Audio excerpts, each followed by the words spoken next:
Popular Western academia, in the rare instances that they do dare to broach the subject at all, often preferring to ignore the evidence entirely, have proposed theories. But before we examine those, it's fundamental that we come to recognise a theoretical term known as presentism. A theory that Keith W. Crawford, PhD pharmacologist and health scientist administrator at the National Institute of Allergy and Infectious Diseases, highlighted in a 2021 paper published in the African Archaeological Review, tackling 2 documentaries suffering from just this theory.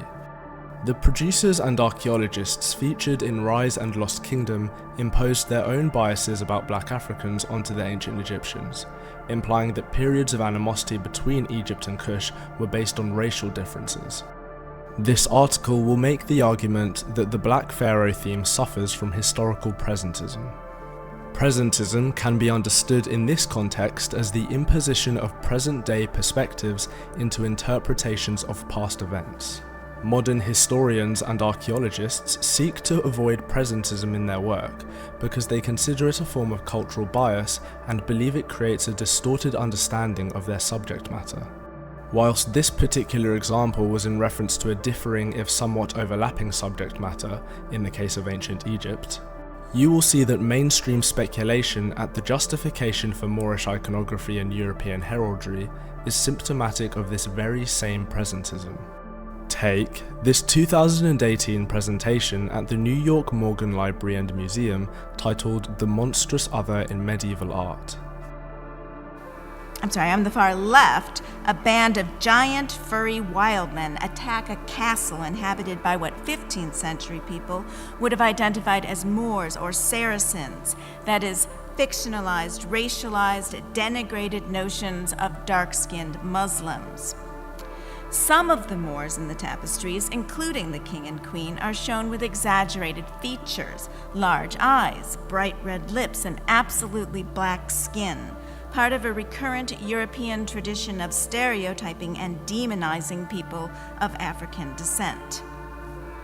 This all-encompassing reference to a so-called recurring European tradition that stereotypes and demonizes people of African descent is an oversimplification of an entire continent spanning centuries and given validity only by the modern post-colonial paradigm that we currently inhabit. Even the usage of the term stereotype could be considered somewhat inappropriate in its attribution to Middle Ages Europe, a time in which stereotypes will have had little means to being spread widely and easily, as in our modern era. No less across an entire continent, with its widely differing kingdoms and their similarly differing cultures. A fact understated in the all too frequently poised lens that characterizes historical Europe as a single homogeneous monocultural entity. Are these medieval European depictions of people of African descent also stereotypical or demonizing, falling into the stated time-spanning European tradition of denigrating people of African descent? Dare I say, an extension of minstrel theatre? Or is it glorifying them, and instead to be viewed as evidence that whilst in certain parts of the continent of Europe, during certain periods of time, there reigned notions of anti-blackness? Elsewhere, contrary attitudes reigned. Attitudes that perhaps swayed in the entirely opposite direction to the disproportionately popular focus on the demonization of people of African descent based on the contemporary echoes of colonial white supremacy. When in fact it's far more likely that contempt towards others during these time periods wasn't drawn on the basis of ethnicity as they so often are in the 21st century, but on religion. A notion summed up by PhD author Cord Whitaker, Associate Professor in the Department of English and Creative Writing at Wellesley College and specialist in the literature of the Middle Ages, in an interview with historical commentator Andrew Aid King. By looking at the Middle Ages, you can see the pieces starting to come together because, the black-white racial matrix is not a thing yet in the Middle Ages. There are various ideas circulating about blackness and whiteness, about holiness, about sinfulness, about purity, about impurity. Number of ideas floating around, and they have everything to do with who's Christian and who's Muslim and who's Jewish and who's pagan and who's, and who's something else, who's Zoroastrian, right? That's all in there. And for medieval people, that's really, medieval people in Europe and in England in particular, that's really the primary concern, is about confessional identity or religious identity. But as we move into the late Middle Ages and get into the Crusades, and it starts to become, religiously expedient, but also politically expedient, but also economically expedient, to be able to quickly say, oh, that person over there is probably not Christian. That person over there is probably Muslim, so they're probably the enemy. How can we tell that quickly? Right? While recognizing that at the same time, medieval people were still able to recognize that at the same time, it may not necessarily be right. It's important that we approach these subjects with the nuanced contextual approach of the latter instead of the modernist oversimplifications of the former, or else fall into a category that can be frankly described as lazy scholarship. Lazy scholarship that brushes off any depictions of people of African descent in regions and time periods that modern scholarship likes to claim they do not belong as depictions of slaves, or worse, myths. Non-entities that detach these people from their once very real and very tangible identities. Cases such as this Dutch portrait of a young archer dated between 1639 and 1640 during the Holy Roman Empire and the 30 Years' War. Only two inscriptions of the portrait exist. The first, an engraving by Cornelis Vischer, circa 1648, reads, "Thus lifts the Moor his bow and arrow," or "the enemy or wildlife to eye." On the other hand, the 1650 reproduction of Vischer's portrait, held at the British Museum and published by George Pulley of London, reads as follows: "Thus armed the Indian with his dart and bow, pursues with eager eye his woodland foe." Though similar in theme, the caption here describes the archer as an American Indian, replacing the word Moor for Indian, the words apparently being interchangeable at the time. However, despite these inscriptions, one dated to a mere 8 years after the portrait's creation, we still find that this painting was documented by 20th century Dutch art historian Hofstede de Groot in 1915, who described the painting as merely a young Negro archer, completely ignoring the appropriate inscriptions given to us by the people living at the time of the portrait's creation. People who would have aptly recognized the context in which the boy in question lived, and thus his identity within that context, irrespective of the 21st century hubris that attempts to re-imprint its own interpretations on already titled paintings, and by what right. We find this similarly instanced in the name of another Dutch painting entitled Portrait of an African Man, circa 1525 to 1530, whose identity yet remains anonymous. The Rijksmuseum, who own the painting, have publicly stated that it might be Christopher the Moor, a black archer recorded at the court of the Habsburg Emperor Charles V of the Holy Roman Empire. Meanwhile, in November 2014, a different explanation was offered by the literary and medieval scholar Marie-José Govers, where she claimed the figures represented St. Maurice, yet another gross and simple obfuscation that mythologizes black presence outside of the African continent. Or even in the circa 1580 Italian painting entitled Portrait of an African Slave Woman, a title exposing a shameful negligence that Oxford graduate and art historian Nicholas Hall rightly criticises.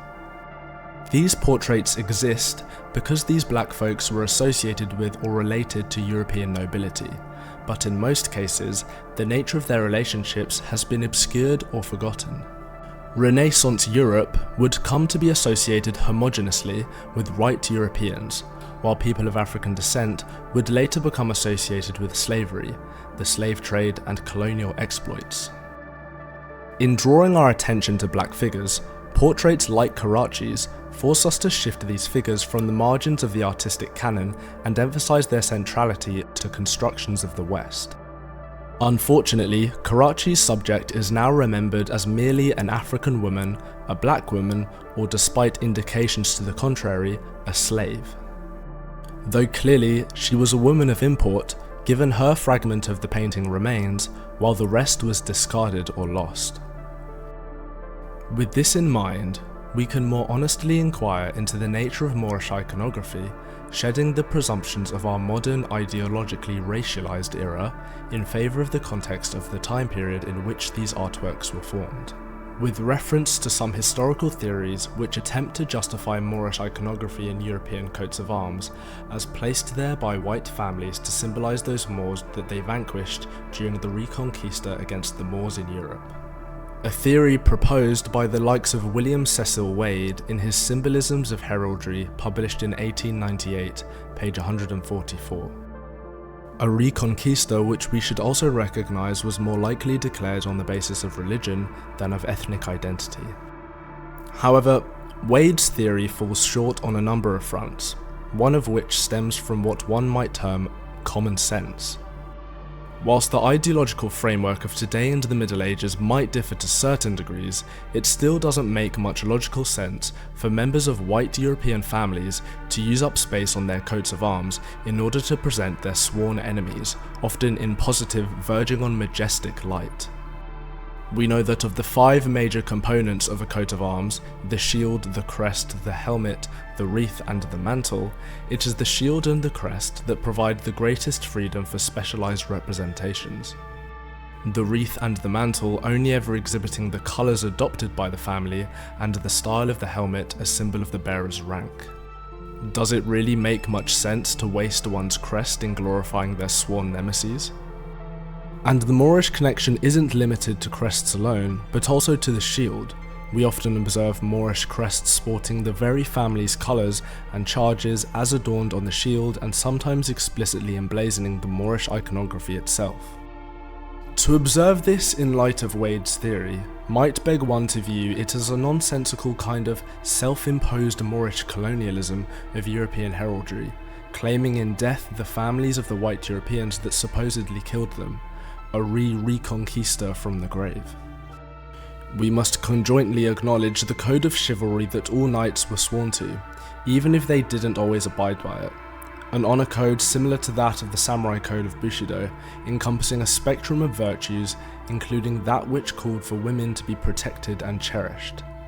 Moorish women that we also find adorning family crests. Does it then abide by the code of chivalry for those bearing the coats of arms in question to essentially brag about their slaying of Moorish women? Would that have been particularly brave? Bravery being another fundamental tenet of the chivalric code. We might also reject this theory on the grounds that in so many of the Moorish depictions, the Moors aren't dressed like Moorish Muslims at all, adorning European Christian regalia. Christian Bibles, crucifix and liturgical headdress and scepters, in stark contrast to the turbans and flowing robes we so often and expectantly observe in Moorish portraiture and read about in writings describing them. As can be observed in the 16th century Chavaris del Rey, an oil painting of the King's Fountain in Lisbon by an anonymous Flemish painter. Of the abundance of swarthy people inhabiting the painting, we might scope out the horse-borne man within the foreground, a swarthy knight adorning the emblem of the Order of Santiago. The Order of Santiago, being the most prestigious order within Iberian society at the time, and to which the requirements for membership demanded the member and their entire lineage be Christian, have the capability of financially maintaining themselves without public funds, to be literate, a sponsor of the arts, and for none of their lineage to be deemed inferior or of an enslaved nature. And so what then? Do we conclude that these are Christianized Moors, baptized into the faith and converted into a European Christian identity, much like the Vikings underwent during their conquest of Central Europe? But then this returns us to Wade's original theory, and begging the question, why would the Christian religious crusades have had to kill these fellow Christians in the first place? In a final criticism of this theory, we conclusively reference the fact that not only do these European families adorn Moorish iconography in their coat of arms, but also in family name. J.A. Rogers, in his Nature Knows No Colour line, highlights this point in rejection of such prevailing theories. Who were these blacks? Wade, Grand Maison, and some others say that they represent Moors whom the Crusades fought in Spain and Palestine. Some, as Goff says, represent trade and exploration, that is, of whites who had ventured into black men's lands. For instance, Sir John Hawkins, father of the English slave trade, had a bound Negro in his coat of arms. Both of these views are right only in a very small way, because they do not explain why so many of these families with Negroes are named Moore, Blackamoor, and the like. McRitchie is correct when he says that families with the name Moore had Moors as their ancestors. He adds, "Nor can the Moors of heraldry be explained sufficiently on the theory that the founders of the families bearing Moors as supporters and Moors' heads as crests had won their spurs in assisting the Spaniards to expel the Moors. The bearing among ancient coat of arms is too common to admit this explanation. A frequency of depictions that Rogers, prior to this explanation, presented in reference to Moorish iconography in European coats of arms, stating that the latter appear by the thousands in heraldry. I counted 497 families in Rietstap's Armorial General that had one or more Negroes in their coats of arms. Some had as many as 6. Seebamcher's Wappen Book of 88 volumes had even more. Besides, Rietstap gives few extinct families, some of whose descendants are no doubt now living. His works too deal principally with the continent, so not many British families were named. Later, with only a little research, I found 162 of the latter with one or more Negroes. With that in mind, it's safe to say that the conjecture of the Crusades, among other theories, are equally suffering from presentism, and this generalization of lazy scholarship, representative of the colonial and post-colonial time periods out of which these theories are arising. This leads us onto another presentist rebuttal, the repeated excuse of St. Maurice and the Theban Legion alongside the character of the Black Magus, member of the three Magi that visited the birth of Jesus in Bethlehem. St. Maurice was an Egyptian military leader who headed the Theban Legion of Rome in the 3rd century, often depicted throughout artworks being accompanied by the Theban Legion. Before continuing, I'd like to preface by pointing out that the European attitude of the time that viewed the native Egyptian St. Maurice and the Theban Legion as black Africans is only further evidence towards ancient Egyptians' indigenous Africanity. But I digress. St. Maurice is one of the most widely venerated saints of the martyred group, mythologized for his execution in Switzerland alongside his legion after refusing to attack fellow Christians on behalf of the late Roman Emperor Maximian, leading him to become for a time the patron saint of knights as well as patron saint of the Holy Roman Empire. In response to Moorish iconography, many attempt to propose the overarching theory that Moorish heraldry and coat of arms are representations of St. Maurice or the Black Magus. However, this theory falls short for the same reasons we've been able to debunk prior conjecture through the repeated presence of Moorish women in these coats of arms. Saint Maurice, nor any member of his Theban Legion, were women, and as for the Black Magus, well, it isn't an accident that they're often popularly referred to as the Three Wise Men. And so again, we must call into question whether this pointing to St. Maurice as being yet another expression of this lazy scholarship that doesn't attempt to scrutinise and entertain theories that will actually accommodate the presence of Moorish people in these European spaces. We find the excuse of St. Maurice equally thrown at European portraiture and statues, often labelling any depiction of a Negro knight as automatically St. Maurice. In order to present flaws in this argument, we might look to the Negri family of Italy, in combination with a famous painting currently housed in the Metropolitan Museum of Art. With reference to houseofnames.com's page on the Negri family, we can learn that from Italy have emerged a multitude of noble families, including the distinguished Negri family. Italian people were originally known only by a single name, but it became necessary to adopt a second name as populations grew and travel became more frequent. The surname Negri is derived from the Italian word negri, which means black. It was most likely originally a nickname for someone with a dark complexion, perhaps of an immigrant from North Africa. The same North Africa that evidence concludes black people are indigenous to, obviously. On the same website, we can find the ancient coat of arms of the Negri family, symbolised by 5 uniform wheat crop set against a blue background. Moving on to the Metropolitan Museum of Art, we will find the painting by anonymous southern German artist dated between 1515 to 1520, titled St. Maurice and the Theban Legion. A title ascribed by the museum to the painting, despite the fact that without the anonymous artist's input, we cannot know for certain that this painting was in fact of St. Maurice and the Theban Legion at all. And in fact, when you look closely at the painting and see that the Theban Legion are bearing a flag adorned with the very Negri family coats of arms we just referenced, in addition to the artist's purposeful decision to leave the coat of arms exposed enough to observe it, and depicting the central figure of the painting holding onto that very same flag, is it more likely to presume that this painting is not in fact of St. Maurice and the Theban Legion, but of the Negri family themselves, a family whose name and origins is already associated with black skin, and whose coat of arms is being adorned by a multitude of Negro individuals. Perhaps, if the museum curators or whoever had slapped the label of St. Maurice onto the painting had attempted to scrutinise the painting beyond the black faces exhibited in it, they might have noticed these finer nuances. But heck, who can blame them? Because despite the evidence, mainstream scholarship still stubbornly refuses to consider the alternative and by and large more sensible reasons for pre-colonial African presence in Europe and beyond that could have led to the portrait being aptly named a painting of the Negri family instead of the habitual recycling of the archetype of St. Maurice and the Theban Legion, mythologized characters as opposed to real people with real identities. This leads us on to our conclusion, that in light of the evidence in question, we are forced to finally deduce that people of African descent have likely been living part and parcel with European society for a great deal longer than modern scholarship chooses to recognise, in all strata of European society, from common folk to their nobility, as neighbours, as equals, as rulers.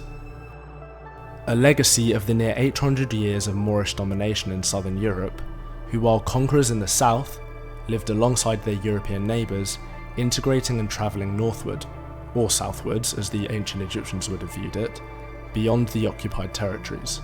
Marrying into Christianity, being baptised and adopting Moorish names, originally black families whose indigenous African genes have been absorbed into the white majority populace of Europe, whose white descendants are still carrying them to this day.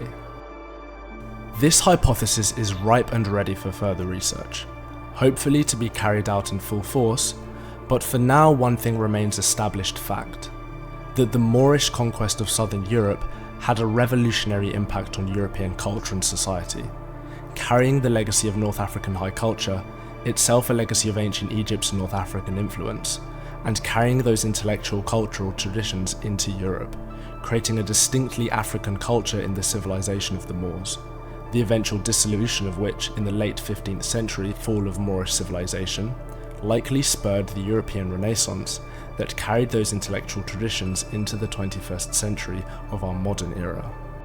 A dissolution of Moorish civilization as highlighted by Robin Walk by the likes of King Manuel of Portugal, who upon entering Granada alongside his wife Isabella as its new rulers at the twilight of the Moorish Empire, ordered the expulsion of its African population. The expulsions from both lands continued up until the time of King Philip III, who completed the policy in 1609. It is stated, wrote Professor Lane Poole, that no less than 3 million Moors were banished between the fall of Granada and the first decade of the 17th century. Some returned to North and West Africa, but others fled elsewhere in Europe where they were gradually absorbed. Professor Lane Poole commented upon the sagaciousness of the expulsion policies. In 1492, the last bulwark of the Moors gave way before the crusade of Ferdinand and Isabella, and with Granada fell Spain's greatness. For a brief while indeed, the reflection of the Moorish splendour cast a borrowed light upon the history of the land which it had warmed with its sunny radiance. The great epoch of Isabella, Charles V and Philip II, of Columbus, Cortés and Pizarro shed a last halo about the dying moments of a mighty state. Then followed the abomination of desolation, the rule of the Inquisition, and the blackness of darkness in which Spain had been plunged ever since. In the land where science was once supreme, the Spanish doctors became noted for nothing but their ignorance and incapacity, and the discoveries of Newton and Harvey were condemned as pernicious to the faith. Where once sedentary public libraries had fed the minds of scholars, and 500,000 books had been gathered together at Cordova for the benefit of the world, such indifference to learning afterwards prevailed. The new capital, Madrid, possessed no public library in the 18th century, and even the manuscripts of the Escurial were denied in our own days, 1886, to the first scholarly historian of the Moors, though himself a Spaniard. The 16,000 looms of Seville soon dwindled to a fifth of their ancient number. The arts and the industries of Toledo and Almeria faded into insignificance. Their very baths, public buildings of equal ornament and use, were destroyed because their cleanliness savoured too strongly of rank infidelity. The land, deprived of the skillful irrigation of the Moors, grew impoverished and neglected. The richest and most fertile valleys languished and were deserted. Most of the populous cities, which filled every district of Andalusia, fell into ruinous decay, and beggars, friars, and bandits took the place of scholars, merchants, and knights. So low fell Spain after she had driven away the Moors. Such is the melancholy contrast offered by her history. Commenting on this passage, rigorous scholar Professor Maulana Karenga leaves us with a final word. It's interesting to note that after all the commentaries on and claims about the tragedy that would descend on Africans if and when Europeans left Africa, it was a major European state, Spain, that deteriorated after the Africans left. Such is the irony and severe instruction of history. And as a bookend to this saga on the Moors in Europe, we're left to ask one final question. Just because we find black people in coats of arms, and know that African Muslims ruled and integrated into Europe between the 8th and 13th centuries and beyond, does that necessarily mean that all the black people in those coats of arms are integrated Muslim Moors?